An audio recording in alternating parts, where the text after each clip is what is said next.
Red Dwarf, Infinity Welcomes Careful Drivers by Grant Naylor. Episode 6. Lost in deep space, the crew of Red Dwarf received an SOS message from Nova 5, a ship crash-landed on a nearby moon. Going to the rescue, they discovered a crew who had been dead for 3 million years, Crichton, a deluded android, and the duality jump drive. On discovering his crew really were dead, Crichton dismantled himself and switched himself off. But Lister put him back together, learnt the secret of the duality jump, and before they knew it, they were back on Earth. Lister immediately retired to a town called Bedford Falls, just like the Bedford Falls in his favourite movie, It's a Wonderful Life. And Rimmer has become immensely rich. But all is not well. Lister's arms are beginning to hurt, and when he rubs ointment onto them, it reveals the word dying. Rimmer got out of the lift and walked past the pool on the roof garden. Hugo, one of the gardening staff, was aqua-vacking cherry blossoms from the surface of the water. Monsieur Rimmer, he called. Madame Juanita, she is unwell again. Rimmer sighed. Unwell was a code for his wife having one of her regular tantrums. Juanita Chicata was unquestionably the most beautiful woman in the world. Eyes the colour of fire, panther black hair, dangerous lips, dangerous woman. She'd made 2 fortunes, the first as the world's #1 model, the second as the world's #1 actress. And she was 19 years old. She had beauty, brains, talent, everything. God had finally got it right. Every man desired her. And she'd married Rimmer. While Lister had ended up with a very ordinary girl-next-door type, he'd acquired the Brazilian bombshell. Right now, the Brazilian bombshell was exploding in the master bedroom of their penthouse apartment. Rimmer wandered through the exotic Chinese roof garden while 400 catering staff prepared for the customary Saturday night party. The 300-yard-long buffet table was crammed to overflowing with food which had been flown in from around the world earlier that day, the centerpiece of which was a replica of Juanita's naked body in caviar. He paused to admire it. Even like this, even sculpted from little black fish eggs, it was a body that drove him crazy. He couldn't help himself. He leaned over and nibbled at the splendid right breast. The real ones were insured for 10 million each, and she hadn't let him near them for over a year and a half. As he walked into the master bedroom, he found Juanita hurling dollops of cold cream at an original Picasso. Rimmer sighed and shook his head. "Nita, Nita," he cooed. "What is it? What has disturbed my little turtle dove?" "Hugo! He won't make love to me anymore. Not ever. He's afraid you'll find out and sack him." "Well, he's got a point," Rimmer found himself saying. Then it hit him. Juanita and Hugo? His hairy-shouldered pool attendant had caressed that fabulous bosom? What would the insurance company say? Lister sat in the red glow of the firelight and looked down at his arms. How was it possible for pain to spell out words? Dying. What did that mean? He was dying? That something inside him was dying? He looked across at his right arm. 4 letters and a symbol. But he didn't know what they meant. Some fairly bizarre things had happened since he returned to Earth. Finding Bedford Falls, the way he'd always imagined it. Finding someone who was the exact duplicate of Christine Kachansky, who just happened to fall in love with him almost instantly and give him twin sons. And the boys, both beautiful, both perfectly formed, never any trouble. They never cried, they never whined. They even changed one another's nappies. Wasn't that a bit odd? Self-nappy-changing babies? Lister didn't know much about babies, but Chrissy had always accepted it as normal behavior, so he had too. Also, he didn't know exactly when babies started to walk and talk, but Jim and Bexley were only 15 months old, yet they could play the piano, converse like adults, and even toss a 0G ball about with him in the back garden. He didn't like where his thoughts were leading him. How many times had it been Christmas Eve since he arrived at Bedford Falls? 500? 600? In fact, wasn't it always Christmas Eve? Bexley padded down the stairs in his Donald Duck sleep suit and goofy slippers. Hi, Dad. I'm just going to pop down to Old Man Gower's. Do you want anything? Lister shook his head. Bexley stood on tiptoe and opened the front door. Lister heard the Model A Ford start up as Bexley roared off into town. Now that was weird. A 15-month-old baby driving into town to get some milk for his brother. It was barely believable. Well, it wasn't believable. It was impossible. Lister looked down at the message on his right arm. 4 letters, 1 symbol. A chill passed through him. He knew what it meant. U equals BTL. He knew what it meant. It was a gloriously warm summer's evening, with just enough breeze to make it perfect. The Rimmers were having a party. Arnie and Juanita were entertaining, and anybody who was anybody was there. The 400-piece New York Philharmonic Orchestra, flown in especially for the evening, were playing a tribute to James Last.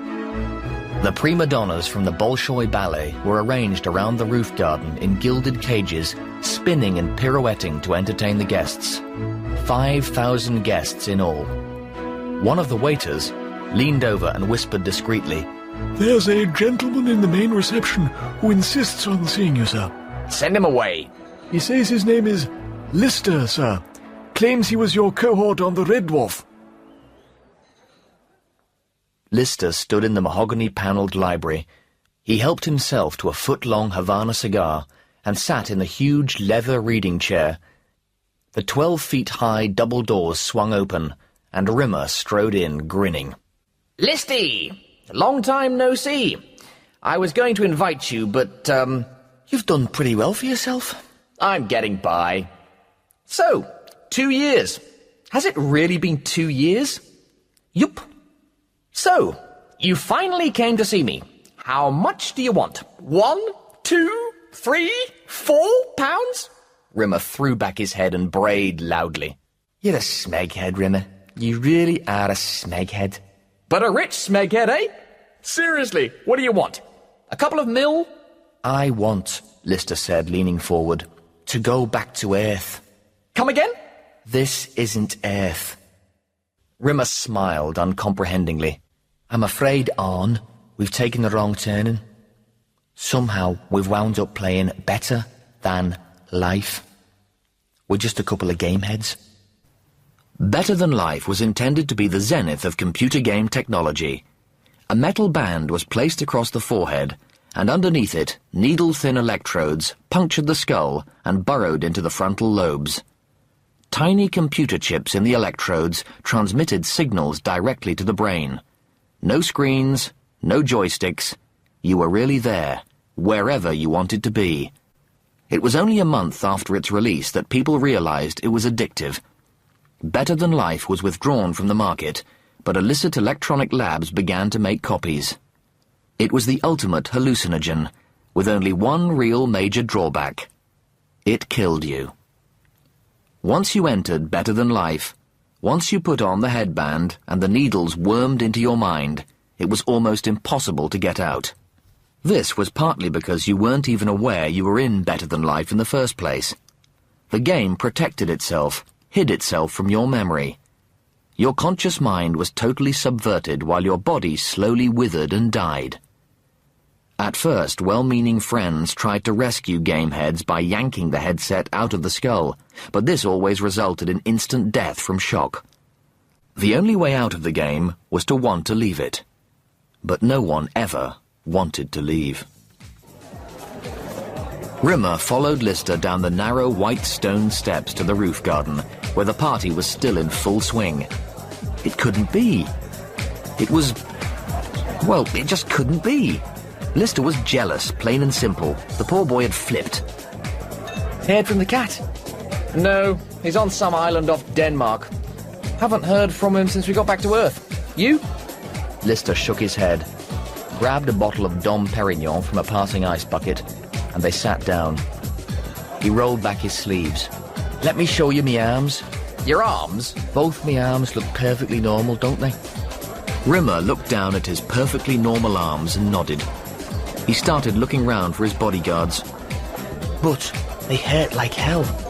And when I put ointment over the spots that hurt, it spells out a message." Rimmer shook his head, smiling. Amazing! "Watch." Lister took a jar of cold cream out of his jacket pocket and daubed "dying" on his left arm and U equals BTL on his right. "Someone's trying to get a message to us." On your arms through the cold cream? "Look, if we are in the game, we won't know we're in the game. It protects itself. It won't let you remember that you've started to play it." But we didn't start to play it. "No, we don't remember starting to play it. That's different." Rimmer flopped back in his seat and looked round the roof garden. He looked across at the sous chef atop a ladder, carving generous portions of meat from the barbecued giraffe which slowly rotated on the 40-foot spit. Could this really not be real? If we're in the game, we're wandering around somewhere with electrodes in our brains, totally oblivious to the real world. Someone in that real world is trying to tell us where we are by burning or cutting or scratching a message into my arms. U equals BTL. You are in better than life. And dying. In reality, I'm dying. I'm a gamehead. But it doesn't make sense. I thought when you're in the game, all your fantasies were supposed to come true. But look at you, stuck in some hick town in the back end of nowhere with a wife and 2 kids and no money. Money isn't important to me. Rimmer snorted. Bedford Falls and everything else. That was everything I always wanted. Come on, Rimmer. Face facts. Look at this place. The Rimmer Building, overlooking the Champs-Élysées. Your company inventing the solidgram. You're married to the most famous actress in the world. Is any of it even remotely credible? Lister stood up. Who the hell are they? The guys under the parasol? Napoleon Bonaparte, Julius Caesar and General Patton. And what are they doing here? Rimmer Corporation Worldwide, PLC, have developed a time machine. I've been playing around with it for a few months, inviting famous people from different eras in time to pep up a few dinner parties. Lister was looking at him in a strange way. What's wrong with that? You don't think that's believable? No, I don't. I think you just wanted to meet these people, so your imagination had to cook up a nearly credible explanation to bring them here. Nonsense, said Rimmer, but without conviction. Could it be true? Could he have fantasized the invention of a time machine just so he could bring back Caesar, Bonaparte and Patton, the 3 greatest generals in history, simply in order to beat them at Risk, the strategic war game for ages 15 and over? Could he really be that small-minded? Come on. Lister drained the bottle. We've got to find the cat. The black stretch Mercedes with the tinted bulletproof glass purred onto the shiny black tar-macadam runway of Rimmer International Airport and drew up alongside the black Learjet, Rimmer 1. As they got to the top of the Learjet steps, the screaming started. Rimmer had been dreading it. He'd hoped they might be able to slip aboard unnoticed, but even this small mercy was denied him. As Lister turned, hanging over the observation balcony of the airport terminal building, 20,000 teenage girls caught in the helpless throes of Rimmermania waved intimate garments and banners, screamed and chanted uncontrollably. Arnold! We love you! Arnie!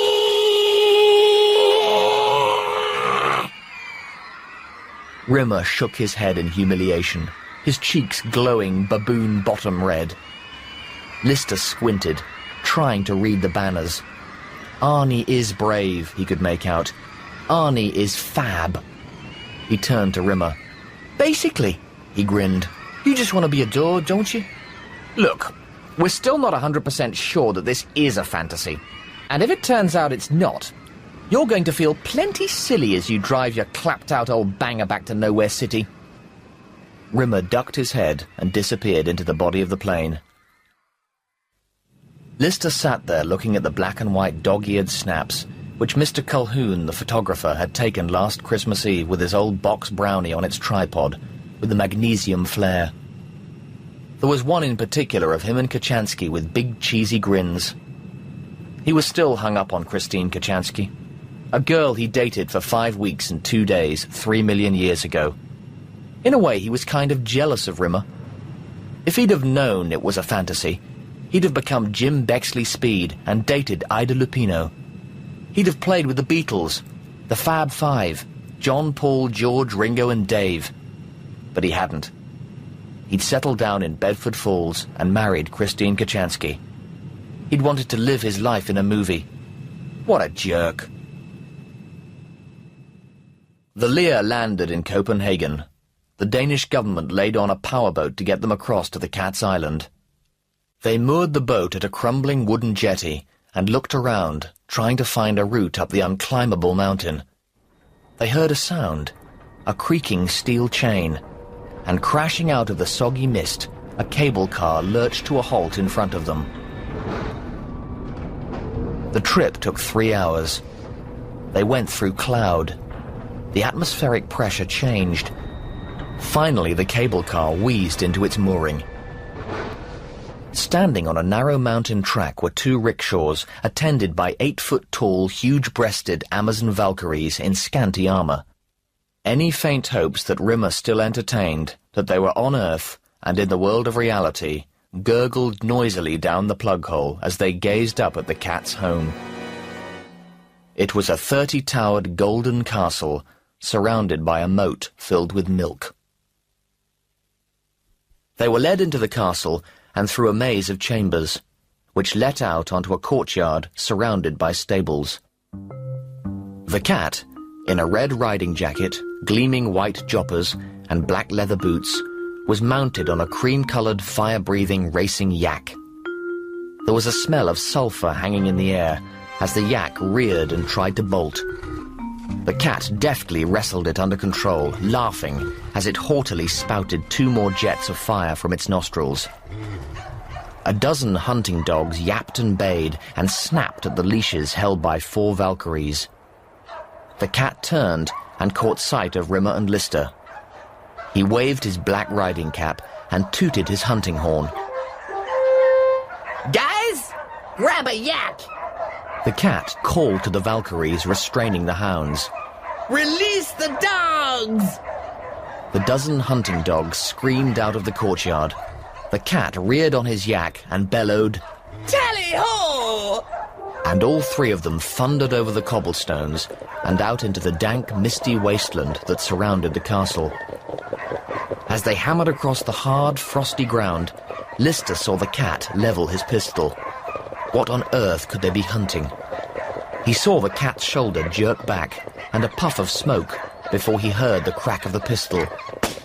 In the distance, one of the dogs cartwheeled 12 feet into the air and landed dead on the floor. No! Lister yelled as the Cat quickly picked off the 11 remaining dogs. You shot all the smegging dogs? They're vermin! What did you think we were shooting? They stood before the roaring fire in the vast inglenook fireplace of the Cat's baronial dining hall. The Cat stood, resting a spat-covered foot on the gold fender, his elbow crooked on the marble mantelpiece, shaking his head, staring into the fire. You mean none of this is real? None of this actually exists? Of course it doesn't, Rimmer snorted in disgust. Fire-breathing yaks? 8-foot-tall Nordic goddesses? A castle surrounded by a moat of milk? I mean, at least our fantasies were possible. Perhaps not likely, but possible. But yours is just totally preposterous. Didn't you think it was a little bit odd the way you just acquired all this? No, I just thought I deserved it. Deserved it? Lister tilted his head. Because I'm so good looking. I think we've established beyond all reasonable doubt that we are playing better than life. Right. But the question is, how do we get out? I think I can answer that, said a fourth voice. A familiar figure waddled through the stone archway, and he started to explain everything. Rimmer lurched happily down the corridor.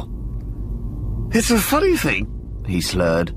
Even though I've had so much to drink, I'm in total confac of my mantelties. Where is he? Said Lister, tugging the ring pull on another bottle of self-heating sake.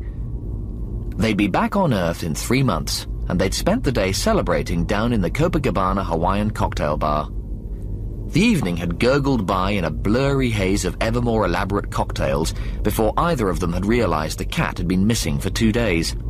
Lister had led the drunken safari up to the habitation deck to find him. There were over 3,000 separate sleeping quarters on this deck alone, and they had looked through more than half of them before they staggered into Petrovich's old room. The 2 lockers had been pulled away from the wall, and in a crudely chiseled recess was a stack of game headbands. Petrovich, the high-flying, career-minded leader of A-Shift, had been smuggling better than life. The cat gently rocked on the sleeping quarters armchair, giggling insanely. The silver headband glimmered menacingly on his head, the electrodes buried deep inside his brain. His face was painted with the vacant grin of the lost soul of a gamehead. The 3 of them sat around the banquet table in the baronial hall of the cat's fantasy, as Crichton recounted how Lister had followed the cat into the game. But better than life's addictive? I knew that. You were drunk, Mr. David. You thought you'd be okay just to go into the game and tell the cat what danger he was in. But once you'd linked up, you didn't come out. What about me? Why did I go in? You were drunk too. You said you had the willpower to drag them both out, and that was the last we saw of you. Crichton told how they had wandered around Red Dwarf in the twilight zombie state the game induced, how he'd done his best to feed them and keep them from harming themselves. But over the months, the cat's and Lister's bodies had begun to wither. How in desperation he'd begun lasering the messages into Lister's arms to warn him of the danger. This had distressed Crichton greatly. It was built into his software that he mustn't harm human beings. Months of cajoling by Holly had finally persuaded him that not to do it would hurt Lister even more. But still, the 3 of them remained in the game. In the end, Crichton had no choice but to enter himself. But that's stupid. You'll get addicted too. Crichton shook his head. Holly was right. I'm immune. Immune? Why are you immune? Crichton cracked his face into a hollow grin. I'm a mechanoid. I don't have fantasies the way you do. I have very few expectations or desires. Very few? Then you do have some. A Valkyrie appeared, bearing a brand-new, freshly wrapped squeezy mop. Only one, said Crichton, accepting the gift and tearing off the paper. Oh, wonderful. A squeezy mop. Just what I've always wanted. The windscreen wipers patted the snow into neat white triangles on the Model A's window as the car grunted past the white-coated sign, Bedford Falls, 2 miles. He was leaving the game. It was easy to leave the game, easier than he'd have thought. First, you had to want to leave. And of course, to want to leave, you had to know you were in the game in the first place. Then, it was only a matter of finding an exit. Just that. A door marked Exit. And where are these doors? He'd asked Crichton. It's your fantasy. They're wherever you want them to be. So there it was. All he had to do was imagine an exit, and go through it. He'd pass through the exit and find himself back on Red Dwarf. Once back, he could remove his headband. No, destroy his headband. Destroy them all. Then start the long haul back to health. But it was an individual matter. They all had to create their own separate exits. Alone. You're born alone, you die alone, you leave the game alone. The glimmering lights of Bedford Falls twinkled in the valley below, as for the last time, he made his way down the hill to his personal Shangri-La. There in the middle of the street, a pink neon sign hung over a shimmering archway. There was his exit, just as he'd imagined it. On the other side was reality. It started to snow. Christmas Eve. He couldn't leave them on Christmas Eve.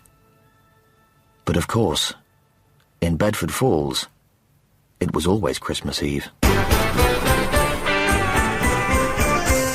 Red Dwarf, Infinity Welcomes Careful Drivers, was written by Grant Naylor and performed by Chris Barry. Additional music and effects were by Nick Graham. Technical presentation by John Etchells. Produced by Chris Wallace.